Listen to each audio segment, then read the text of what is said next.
The TVWAN News is proudly brought to you by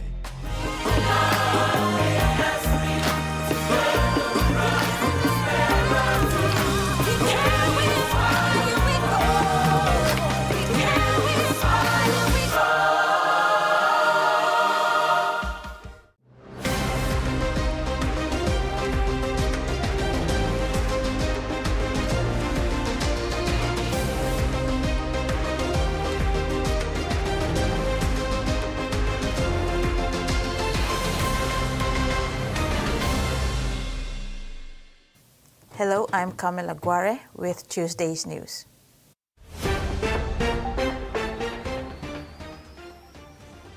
In this edition, PMGH calls for more blood donations, solar-powered cars address fuel expenses, and roosters quietly arrive for Kokoda Walk.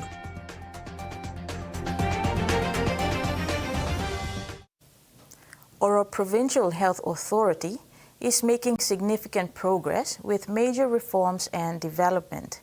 With the support of the provincial government, it launched a number of health projects, including a health services plan and the commissioning of the Oro Hospital Accident and Emergency Service. Minister for Health Elias Kapavore was in the Northern Province recently to launch a number of major health projects that will be implemented by the Northern Provincial Health Authority and the provincial government.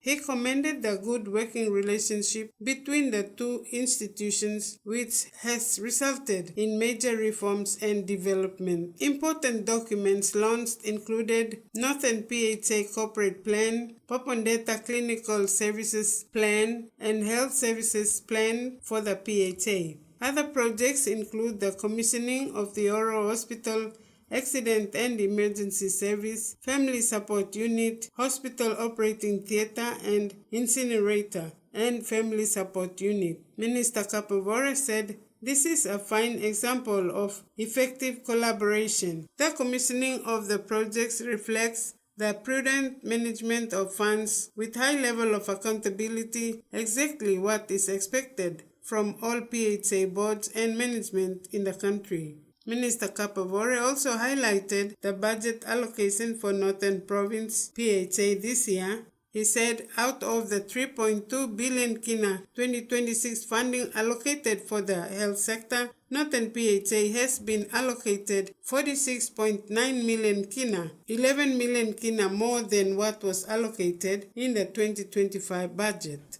Frida Kana, TVWAN News. As the Christmas season approaches, health authorities at the Port Moresby General Hospital are reminding the general public to take precaution when traveling and celebrating after seeing an increase in emergency cases from road accidents and other medical cases. Blood supplies are critical during this time. Members of the community, organizations, and business houses are encouraged to support the blood donation drive at PMGH, as one donation can save 3 lives. The Port Moresby General Hospital Center for Transfusion Medicine held a press conference this morning, highlighting the importance of blood donations during this festive season by calling on the general public to donate. With the increase in road accidents and medical emergencies this festive season, it has drastically increased the demand for blood products. However, it still remains a challenge since it is only voluntary. Why do we collect blood, or why do we need blood? Well, patients require blood transfusion for various reasons. One is for surgery, those who require emergency surgery or even elective surgeries. They need blood transfusion. Patients who have accidents and they require surgery, they will also require blood transfusion. Cancer patients undergoing treatment will also require blood transfusion. And patients with various other illnesses, they will require blood transfusion. Director for Medical Services, Dr. Connie Sabi, said that since January this year, the blood bank has collected over 11,000 bags of blood. 15% of these bags of blood were not accepted for reasons including transmissible diseases. This challenge emphasizes the need for more people to donate, because the drive relies heavily on volunteers. Every day we collect bloods, and our requirement is at least we have 500 blood donors, or 500 bags of blood available every week. Now, that is the biggest challenge that we have, because we don't receive that much. So donors do come in, but then we end up having, say, 50% of the donors removed from the donor list because of certain issues, and then we end up with only less than, say, 10% who actually have bloods available to give to patients. Dr. Osiet Binding, chair of the Hospital Transfusion Committee, said that PMGH serves a population of about 1.3 million in Port Moresby, as well as Central, Gulf, and referrals from outside centers who need blood on a daily basis, like the surgery, medical, labor, and pediatrics departments. One donation can save 3 lives because we separate the blood to three separate products that can actually go to 3 different patients. So we are really appealing to the public to come in and donate. Blood bank manager at the PMGH, Dr. Priscilla Power, said that with the festive season around the corner, there has been a drop in blood donations and blood drives, which is concerning because one donation can save 3 lives. And currently we're at less than 10, we're at 10,000, 10,000. So that really puts us at certain positions to be able to choose and see which patient requires and which patient is the most critical one that needs blood. So especially at this time where is the spirit of giving and it's Christmas, we urge all donors, potential donors to come in and donate. PMGH thanks organizations, business houses, churches, and other agencies for their support in blood drives and blood donations for patients who need it. Wetfindai, TV1 News. Prime Minister James Marape has strongly appealed to Papua New Guineans to prioritize their health. He made this call before departing for Sydney on Monday. His appeal aligns with broader public health initiatives aimed at addressing the increasing prevalence of non-communicable diseases in the country. Prime Minister James Marape has issued a compelling appeal to citizens of Papua New Guinea to prioritize their health amidst growing health concerns tied to excessive sugar intake, including rising rates of obesity, diabetes, and other related illnesses.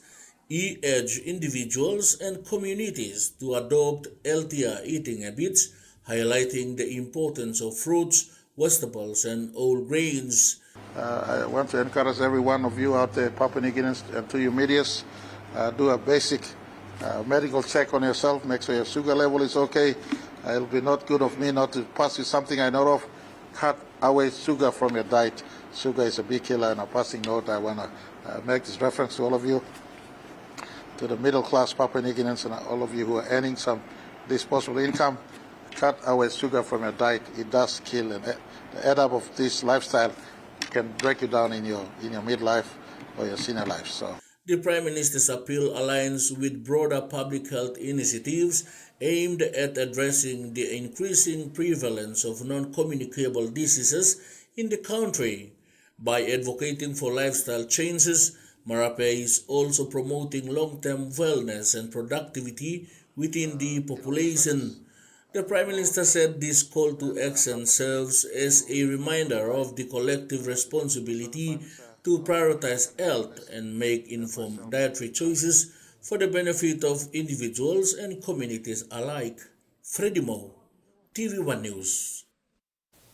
The resignation of the Internal Revenue Commission's Commissioner General, Sam Coim, took effect today, Tuesday, 9th December 2025. Coim confirmed that he will also be stepping down from other non-paying roles that he has played, including being the Chancellor of the Papua New Guinea University of Technology and the Chair of the Western Highlands Provincial Health Authority. Resignation will also signal me exiting the other two non-paying jobs that I have in building Unitech up to being a organization that was also struggling in terms of governance, in terms of quality output, but we've now built Unitech up to be an internationally recognized university that was recently accredited to the Washington Accord and now stands on par with all other universities around the world in the STEM courses that we offer.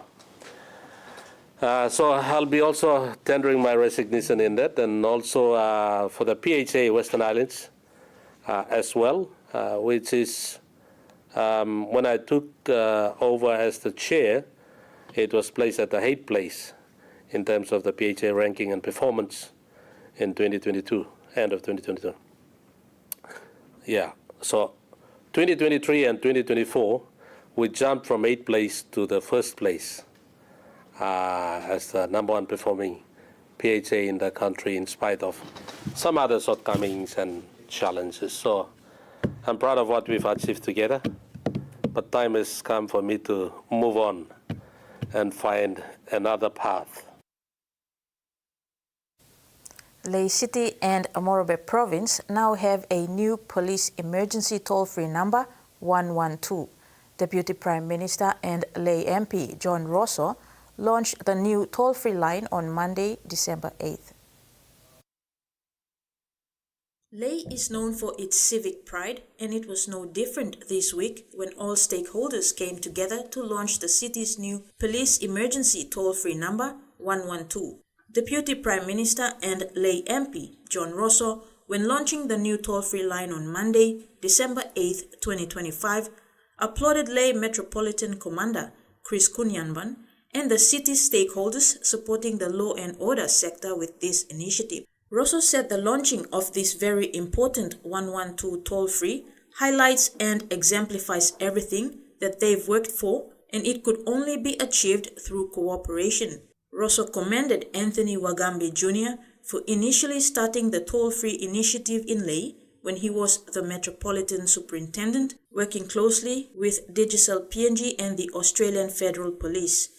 He outlined that when an emergency happens, the public will need to reach the police through their phones free of charge. He commended the Australian government and the telecommunications companies for working together to improve Lae's law and order sector. The toll-free number can also be reached from any one of the 3 main telecommunications networks at no cost to the caller. After the toll-free launch, 14 additional vehicles were presented to the Lae Metropolitan Command. This is TV1 News. When we come back, solar-powered electric cars pilot in Port Moresby, and PNG Air increases fleet with aircraft Kieta.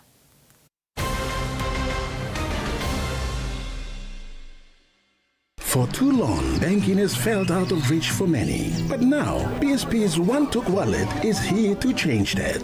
Send and receive money, pay bills, and top up. It's your money, wherever, whenever. Because at BSP, we are committed to improving how our customers connect to our One-Toks, to our family, to the ones we love. BSP's One-Took Wallet. Money made easy. Dial *131# for everyone. From the rich soils of the highlands, the finest coffee has been grown by generations of Papua New Guineans. Expertly blended and roasted with over 80 years of experience, making the finest cup of Nescafe New Guinea blend. PNG's own coffee.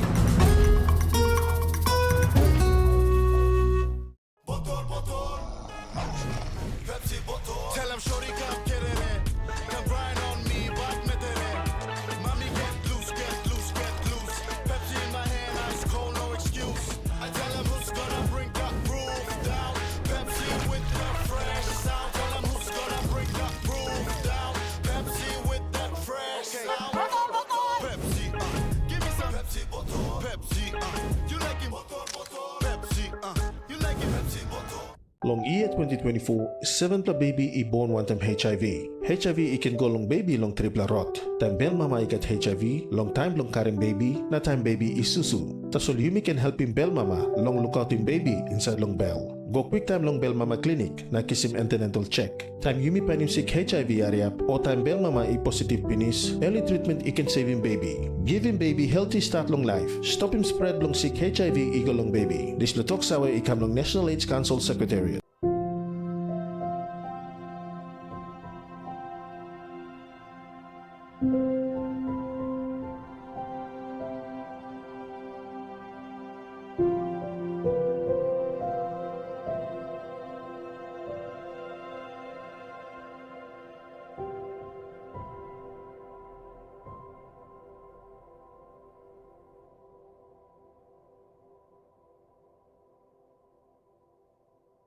When nations collide and technology disrupts, the world stands at a turning point. This December, China's restrictions on rare earth exports have shaken the world as the US looks for alternatives. Securing supplies is only a first step. Could the Asia-Pacific hold the key to solving the rare earth problem? In the new season of When Titans Clash, the race for rare earths. When ATMs across Taiwan were hacked and began spitting up millions in cash. 有2名外国男子全副武装遮掩，在领款的过程中，后面的民众认为他可能是车手，就准备要报警。Watch how Taiwanese police cracked the code and took down an international cybercrime syndicate inside the great ATM heist. Across parts of Asia, the digital native generation is challenging power. They want a society that is fair. Are governments ready for the Gen Z rebels demanding change? This December on CMA.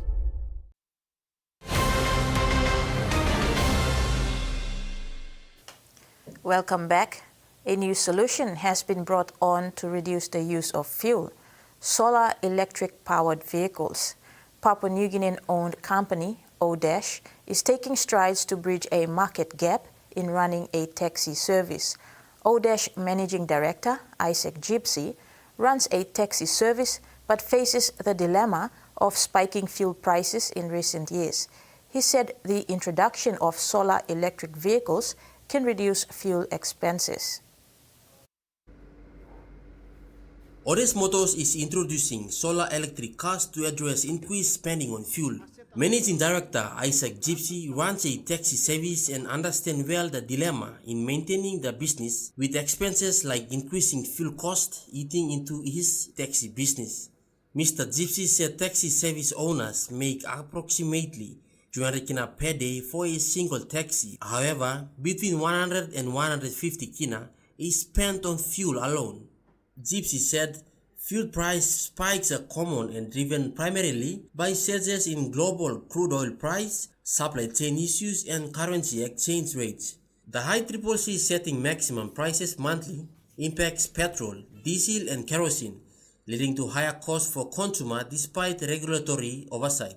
O-Dash Motors has introduced solar electric powered vehicles to pilot in Port Moresby, believing in its sustainability and easing the burden on paying for fuel. We go through this experience now. I was, I searched the internet looking for a solution where a car that can be able to replace, this level problem, address this level problem, but no got fuel, but come up, no got spare parts, plenty. It's going to be reliable.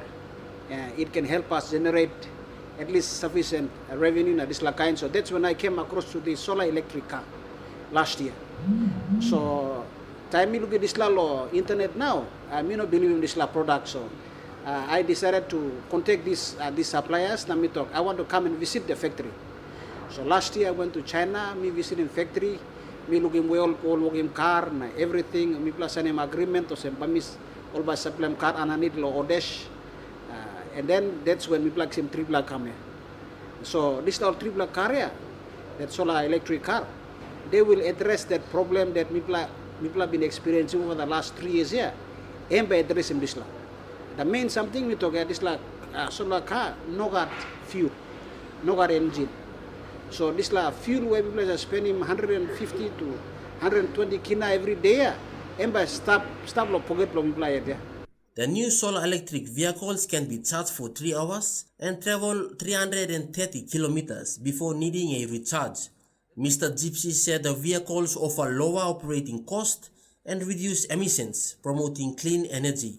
Michael Tamtipais, TVWAN News. The incomplete West Taraka market buildings in the hillside of Lae City will now be completed after several years of being abandoned due to significant delays and contractor issues. Lae MP and Deputy Prime Minister John Rosso visited West Taraka community on Monday and pledged to support the continuation of the market construction alongside the respective Huon Gulf member Jason Peter. The market will serve more than 15,000 West Taraka residents and provide a safer, conducive avenue for mothers who sell fresh produce and other market items daily. So far, people now, almost yes, people market man, people see on hotel here. People no moving the market sana pose sana biar. So lo safety side lo people something. Planning time more cars or run nothing go come. One time people sit down a car. Thank you, through good luck to kina me put one kina. You plan to vote me, but because council people stop in the area blomia, council vote and vote 6 times area blomi. Emo line lo istara ka vote me. One line lo me solo. Are emo vote me, but because me support him work pro good member blipla me put one kina one time na finish market. PNG Air has increased flight services to Mendi as peace and normalcy begins to return. Security forces are now involved in the special police operations in the Upper Highlands region. PNG Air began its flight services a year ago and has now increased to 2 scheduled flights that started last week, with the possibility of an additional flight. The increase in weekly flights by PNG Air Services Limited is a positive step towards restoring the Southern Highlands back to its former glory when the provincial capital Mendi was a bustling town with thriving businesses. Air services to Mendi were disrupted 3 years ago after an Air Niugini aircraft was set ablaze in the aftermath of the 2022 national election. Special Operations Commander Anthony Wagambe Jr. gave his assurance that the airport and aircraft that land in Mendi are protected to ensure this vital service is delivered to the people of Southern Highlands and the business community. Security force units have been providing security and safety around the airport area since PNG Air increased its flight services into Mendi last week.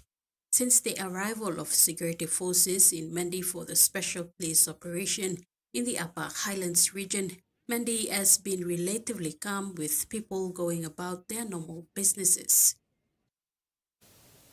At exactly 6:50 yesterday evening, PNG Air welcomed its 3rd new ATR aircraft at the Jacksons International Airport. The aircraft, named Kieta, was greeted by Port Moresby's evening downpour, giving a natural washdown. The new aircraft is the 3rd of 4 ATR 72-600 added to the PNG Air fleet under a lease agreement. Named in honor of Kieta, a key town in the autonomous region of Bougainville, PNG Air's 3rd new ATR aircraft reflects the airline's continued commitment to celebrating the regions and communities that form the backbone of the nation's economy, culture, and identity.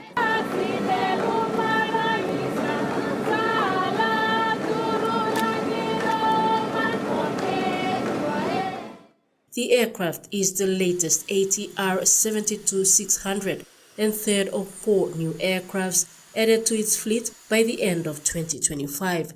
In November, PNG Air received 2 aircrafts, Lae and Vanimo, and the 4th and latest fleet will arrive before Christmas. Aircraft Kieta, under a lease agreement, is part of PNG Air's plan to deliver more reliable and comfortable air services across PNG's remote regions. Chief Executive Officer of PNG Air, Brian Fraser, said the arrival of Kieta also builds a more dependable flight schedule for customers.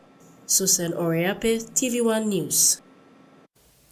The government is on track to reduce the debt to GDP ratio to below 45% by 2027 and below 40% by 2030, consistent with its medium-term debt strategy 2024 to 2028.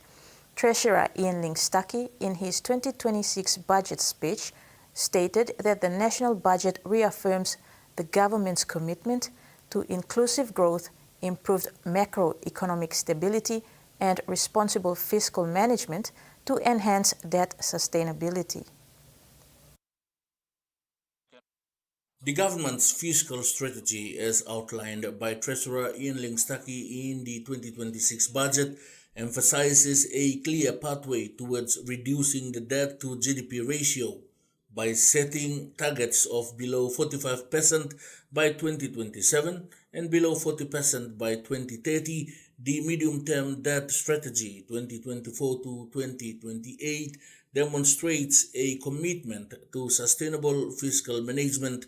This approach aims to not only to stabilize the economy but also to foster inclusive growth, ensuring that economic progress benefits a broad segment of the population.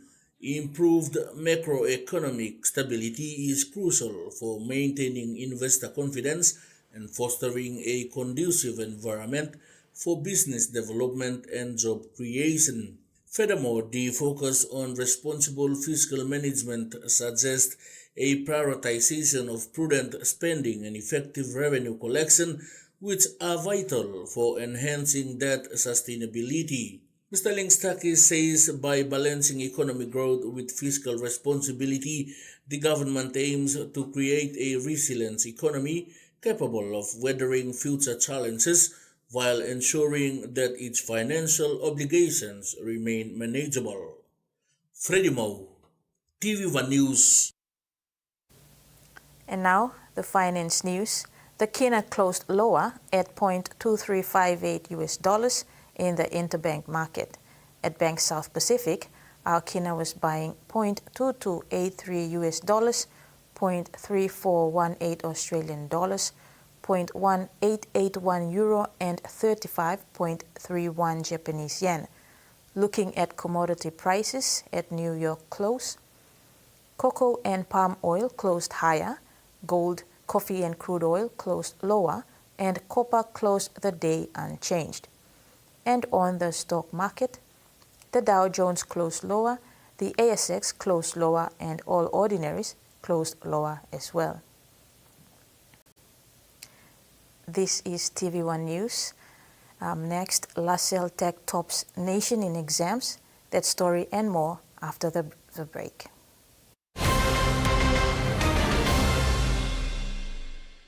Banking doesn't have to be complicated. With PSP's One Talk Wallet, control your money wherever, whenever. Dial *131#, enter your PIN, select cash in or out, and generate a secure code to withdraw cash. It's the only wallet for cardless ATM withdrawals. Send and receive funds, pay for goods and bills, or withdraw cash with ease. All with PSP's One Talk Wallet. PSP's One Talk Wallet. Money made easy. Dial *131# today.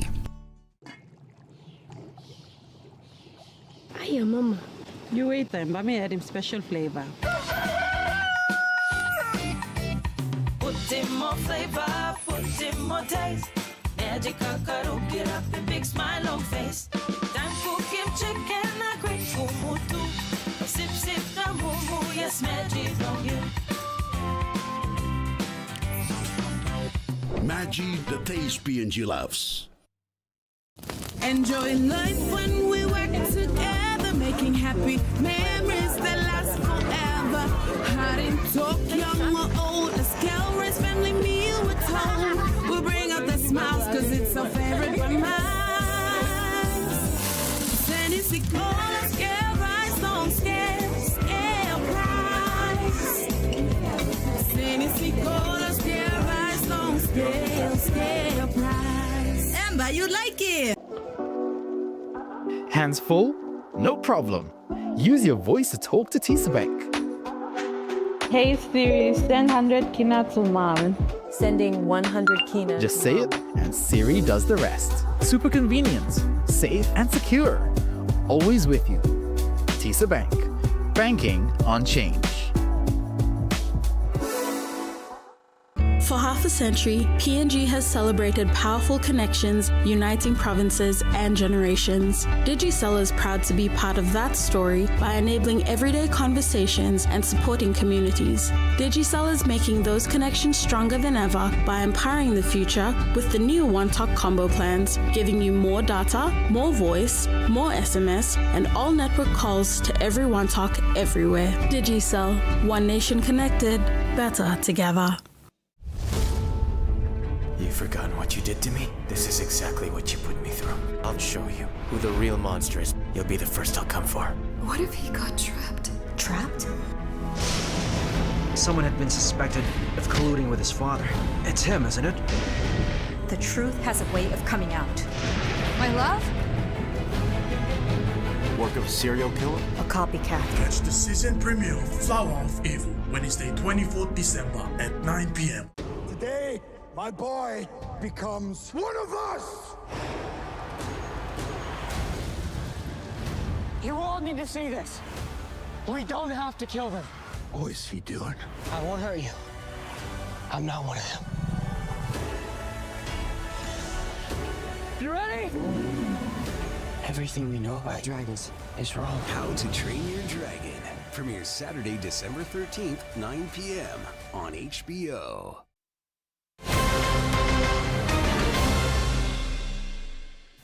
Welcome back.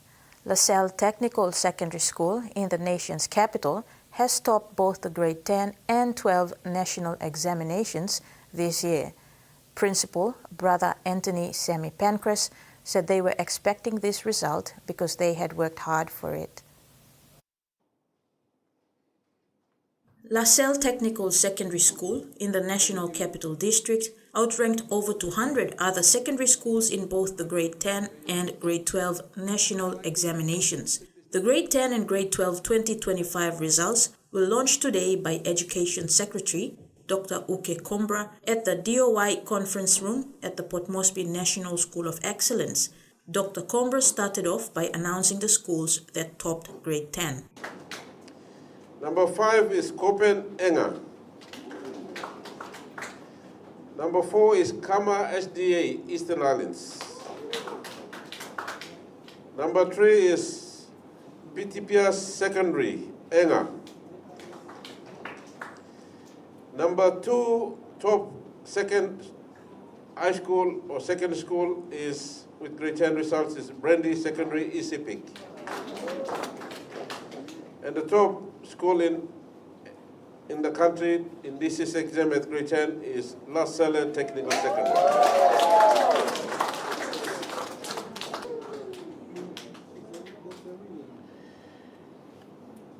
Number 5 is Agen Park Secondary in Western Highlands. Number 4 is Andatali Secondary in Enga. Number 3 is Meridwell Secondary in NCD. Number 2 is Montagan Secondary, Western Highlands.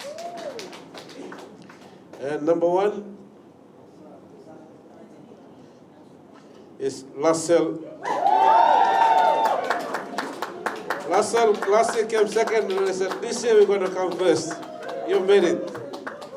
Well done. So here we are. Those are the results of the schools that have come top in our examination system, and also the students who have done extremely well in their exams as well. Thank you for your attention. It's not as emotional, but we expected that and we worked very hard.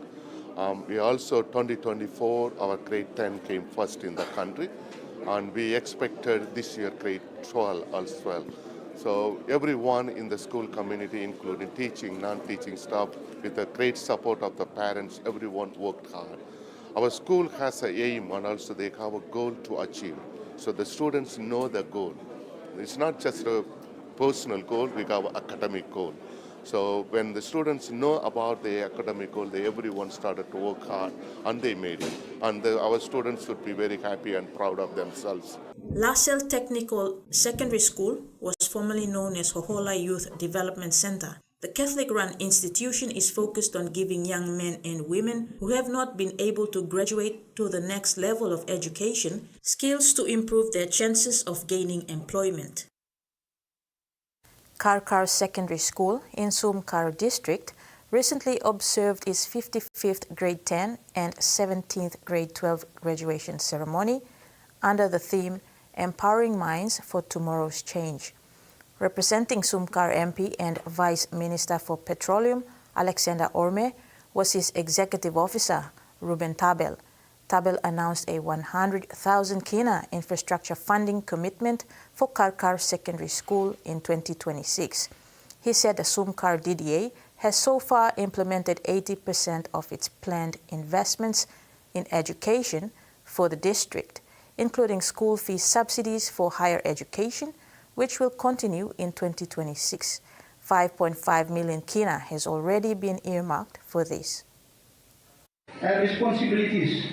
As you go forward, be strong in your character, be disciplined in your choices, be proud of your identity, where you belong, and always aim higher than your circumstances. You are the next builder of Sumkar.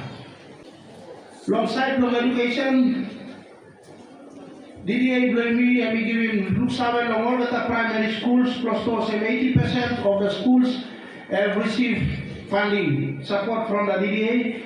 Long helping all long building classroom, building teachers' house. Primary ECD Kamantak.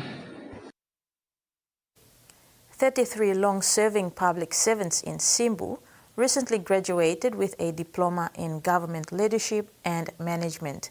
The program, introduced for the first time, aims to strengthen leadership and improve service delivery across the province. It was a proud moment in Kundiawa as 33 senior public servants walked up to receive their diplomas, a recognition of more than 20 years of service to the people of Simbu. The graduation marks the first time the Somare Institute of Leadership and Governance, or SILAG, delivered its program directly to the province. I can assure to the governor of the province and the provincial administrator that now we have given you a well-qualified people to implement your government policies in the province. Our competent workforce here means turning challenges into opportunities. Skilled officers can improve, like agricultural extension officers. Strong managers can ensure funds are used effectively. Ethical leaders can inspire trust in government institutions. For Simbu and PNG, for that matter, investing in human resource capital is not optional. Mr. Punde, with support from Governor Noah Kul, paid tuition fees and ensured the program was brought to Simbu to make learning easier and more accessible. SILAG says another 30 officers from the provincial administration will be enrolled next year, continuing the push for stronger leadership. For many graduates, the diploma is not just a qualification, but a new chapter in serving Simbu with better skills and greater confidence. Frida Kana, TVWAN News. Turning overseas, in the lead-up to Australia's under-16 social media ban, the tech company that popular messaging app Snapchat is using for age verification, KID, claims its methods are safe. Snapchat is relying on the Singapore-based company to verify ages, giving users 3 methods to prove they are older than 16, includes a user scanning a government-issued ID card, and KID will scan and validate the ID and age, or users can take a selfie and KID will estimate an age range. But cybersecurity experts say anytime data is transmitted between services, even short-term, there is a risk. The Australian federal government's restrictions banning children under 16 from social media come into effect tomorrow, December 10th. Lawyers for an Iranian man facing deportation from Australia to Nauru have taken his case to the High Court in Canberra. They say the 63-year-old was denied a fair hearing before the government obtained a visa that will see him removed to Nauru. He came to Australia quite some time ago, and then in 1999 he was convicted of murdering his wife and served 22 years in jail. And after he was released, of course, he failed the character test, so he was placed into indefinite immigration detention because he couldn't be sent back to Iran. Now, he remained there until the High Court ruled that was illegal, and he was released, only to find himself back in detention when the government decided that he would be sent to Nauru under a new arrangement they had struck with that country. So that's how he came to be in the High Court today. And what are the key arguments here? Well, there's the obvious one. He was denied procedural fairness in the making of the decision because the Australian government simply applied for his visa and then told him he'd gotten a visa for Nauru afterwards. The government says it doesn't need to apply procedural fairness to this process. But the main thing the judges have talked about in the High Court today has been another argument about how unwell he is, that he suffers very bad asthma, and that if he is taken to Nauru, he faces premature death because there isn't adequate medical facilities on the island. So that's been the main focus so far in the case. And are there others in this position, Elizabeth? Yes, there are. He was one of 3 who were notified in February they'd be going to Nauru. Now, all of those cases are still bogged in the courts, and they were identified as part of an interim agreement with Nauru.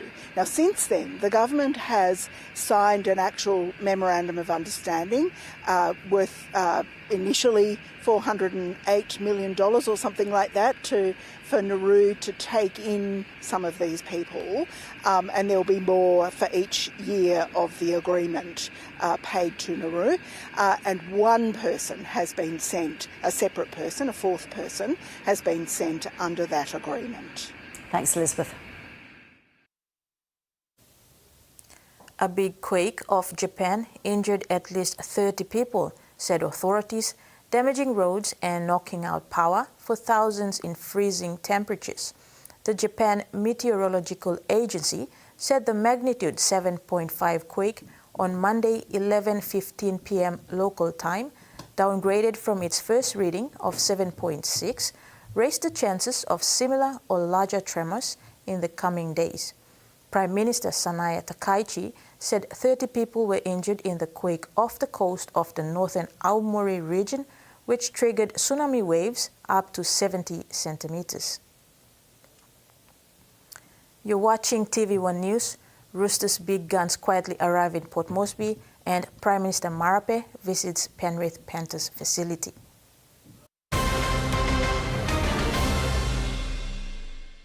Always on WhatsApp? Then this is your style of banking with TISA.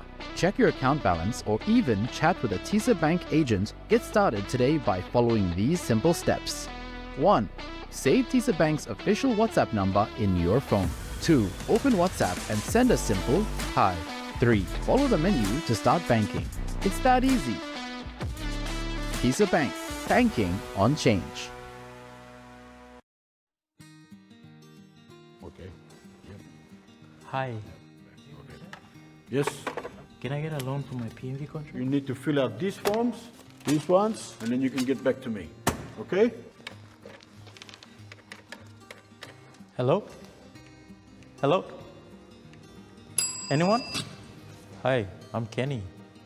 Can I get a loan here? Not here. Not right now. Hi, I'm Kenny. Can I get a loan here? Of course, Kenny. I'll take down your details. I'll help with the credit check. Thank you. And I'll help with your business plan. 1 car Kenny. 20 car Kenny. 1,000 car Kenny. FinCorp. Fast forward your finance from zero to hero. Hello from the highlands. Here, the mountain air invigorates your soul. Lush green forests, wonderful wildlife, and cascading waterfalls. When you visit, everyone from the pickaninnies to the aunties and the boo-boos are always happy to welcome you into the comfort and safety of world-class hotels and guest lodges. Amazing adventures, warm hospitality, rich culture, and friendly people that just can't wait to say, there's fly, play, and stay packages to suit your budget. See how we can get to know each other at PapuaNewGuinea.travel. In New Orleans, there's a party going on one part of the city, and there's a homicide on the other side. 911, please help! Any homicide weighs heavily on the detective. I'm an emotional person, so I get attached to every victim. Seeing her lifeless body brought tears to my eyes. We're going to find out who did this. But you cannot do all this by yourself. It really is a team effort. Homicide Squad New Orleans. Only on Crime and Investigation. Thank you for making Rock Networks your home of heroes. We are gonna fight for you. This December, celebrate the year's best stories. Woo! Bold drama. What we're depending on to save all of these lives is us kicking ass. Epic action. Light it up! I'm gonna get you out of here. Jump! Inspiring journeys. It's about making the world a better place. And gripping thrills. They fight for creed. We fight for freedom. We have heroes. Every day, every year. On Rock Networks.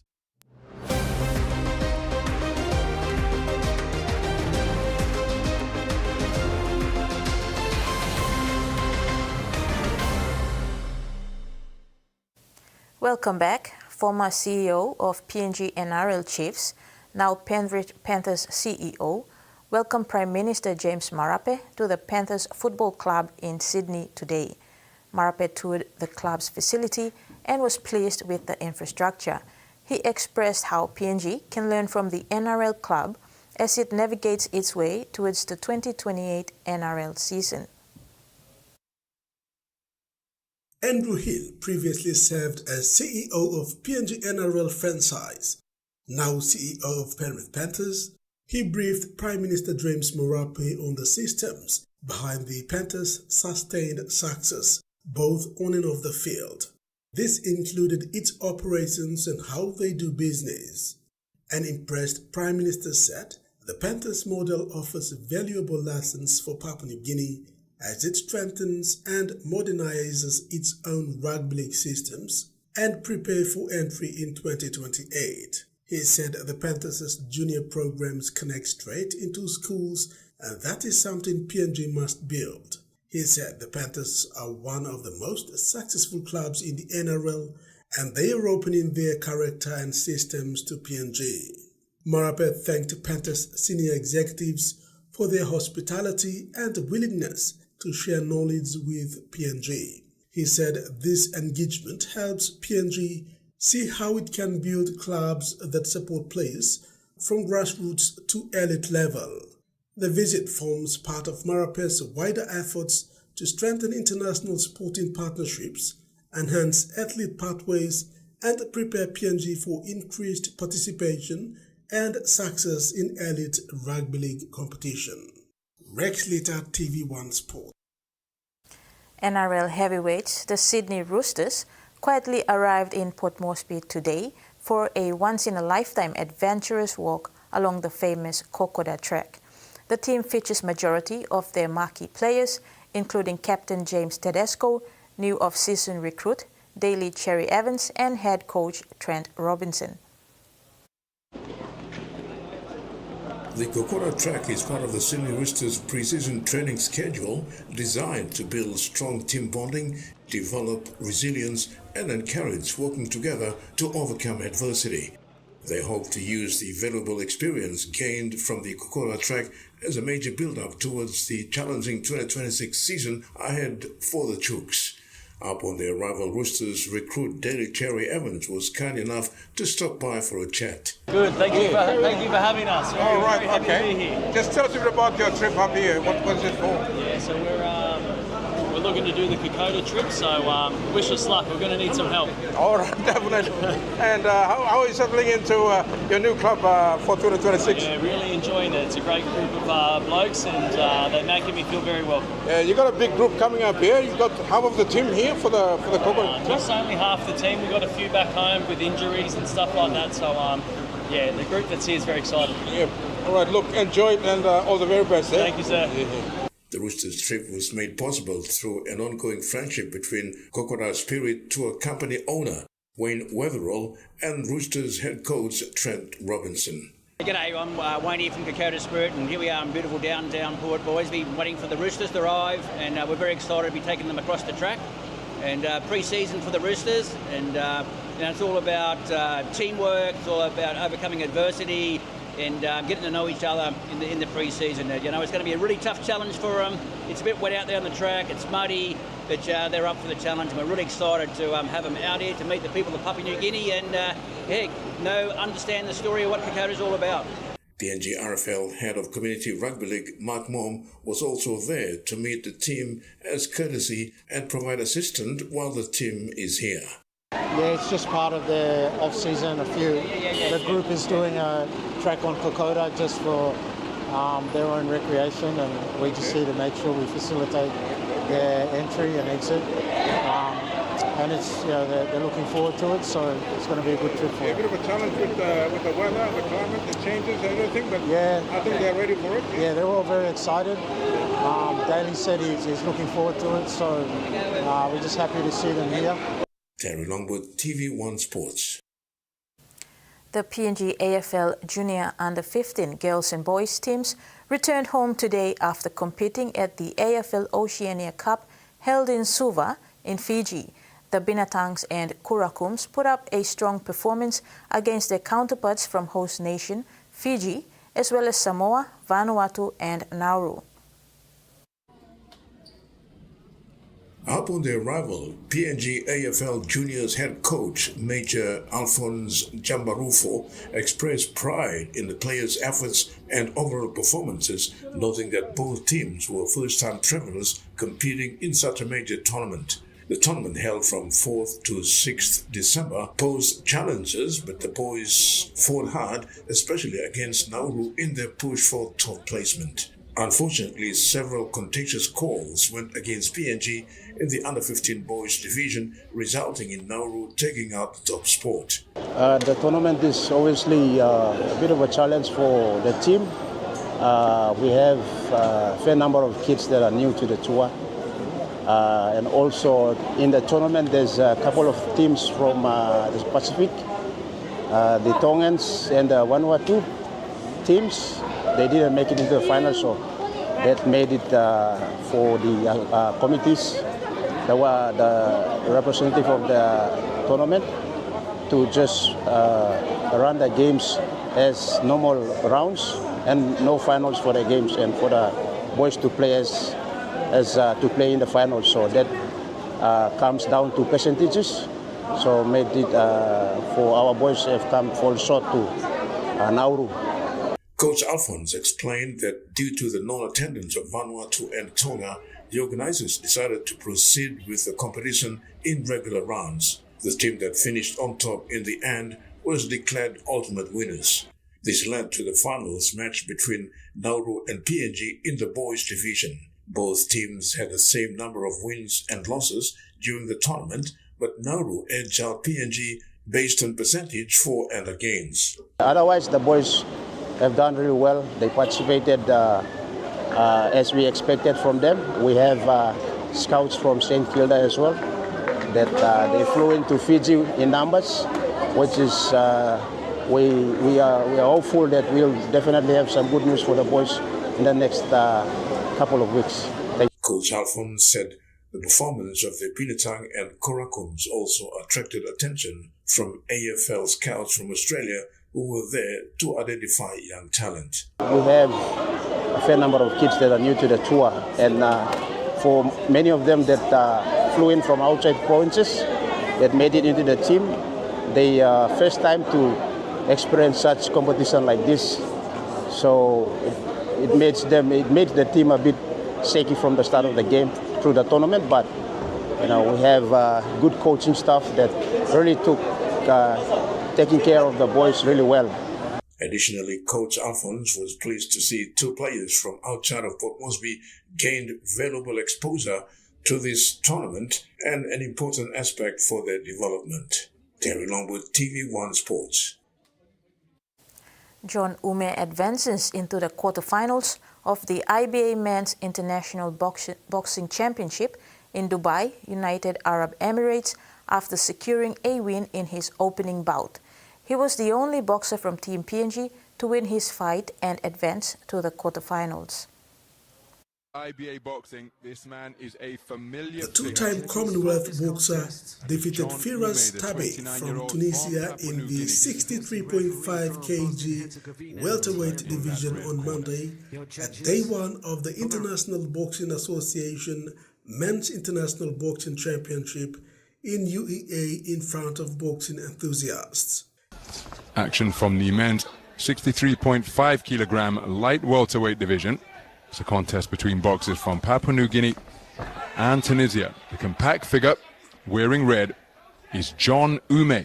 He was unstoppable from the get-go, led with his trademark left hook and pushed his opponent, trying to get him, but Firas was fairly taller. Ume threw a lot more punches, but Firas was clearly the best in the first two rounds. Just when everyone thought Firas was going to win, Ume returned with a renewed spirit to take him out. He threw both left and right hooks with different combinations. Firas dropped his mouthguard twice and eventually was unable to complete the fight. Two scores for Firas Tabe, 2018. Oh my goodness!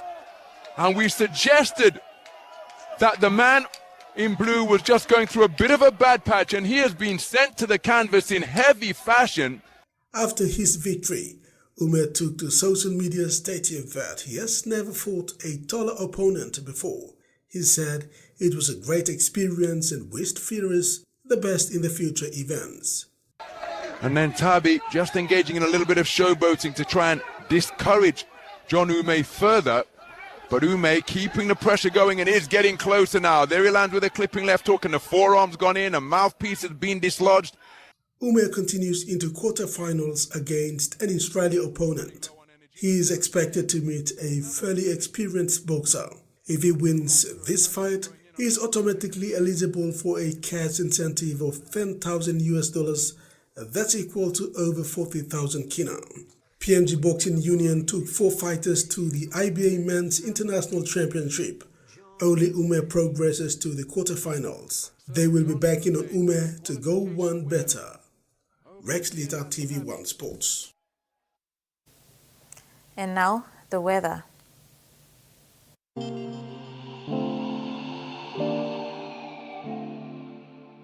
In southern Port Moresby, cloudy periods with rain showers and possible thunderstorms.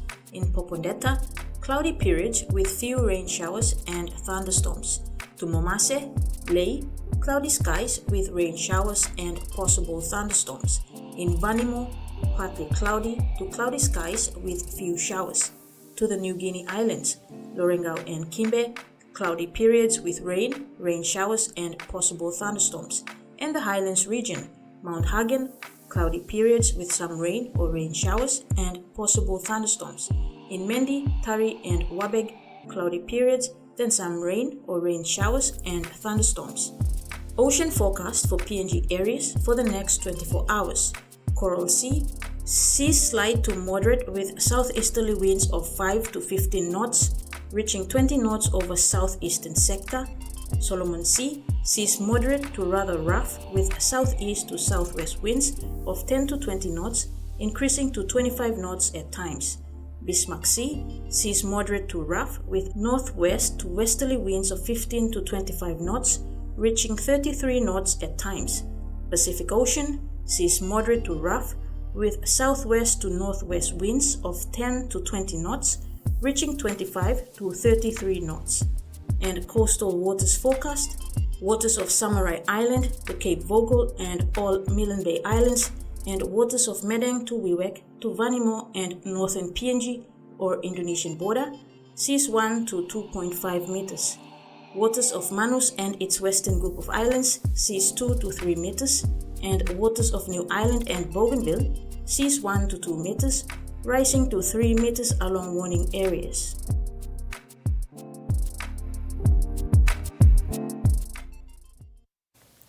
And that ends the news tonight. Pleasant viewing. Good night.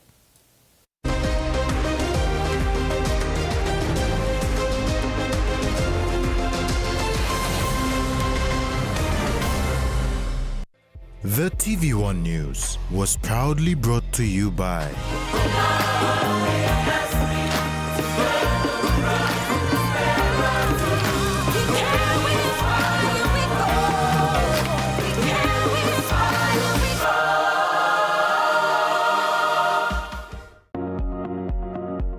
In today's fast-moving world, visibility and presence is everything.